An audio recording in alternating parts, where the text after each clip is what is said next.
Hello friends. இன்றைக்கி ரொம்ப நாளைக்கு அப்புறம் வந்து ஒரு 2, 2.5 கிலோ போல் ஒரு பாறை மீன் வந்து கிடச்சிது. ஆக்சுவலாக எப்போவுமே குட்டி குட்டி மீனாக தான் கிடைக்கும். இந்த ஊரை பொறுத்தளவில் வந்து உங்களுக்கு ஹார்பர் எல்லாம் கிடையாது. இப்போ தான் ஹார்பர் கட்டிகிட்டு இருக்காங்க எங்கள் ஊரில். தூத்துக்குடி சைடு பார்த்திங்கன்னா அங்கே ஹார்பர் இருக்கிறதுனால நல்ல வெரைட்டிஸ் ஆஃப் மீனெல்லாம் வரும். நிறைய இருக்கும். இங்கே வந்து அளவான மீன் தான் சின்ன சின்ன கிராமங்களில் உள்ளது. அதுவுமே பார்த்திங்கன்னா வெளியூருக்கு வந்து ஏற்றுமதி பண்ணிடுவாங்க.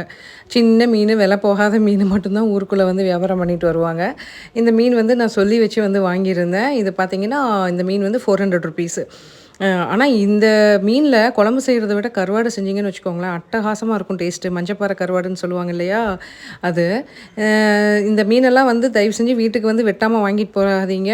நான் வெட்டி எடுத்து முடிக்கிறதுக்குள்ள எனக்கு போதும் போதும்ன்னு ஆயிருச்சு. ஒரு ரத்த ஆறை ஓடுன மாரி இருந்தது. அந்த அளவுக்கு மீன் வந்து பயங்கர ஃப்ரெஷ்ஷுங்க. தயவு செஞ்சு கடையில குடுத்து வெட்டி வாங்கிட்டு போயிருங்க.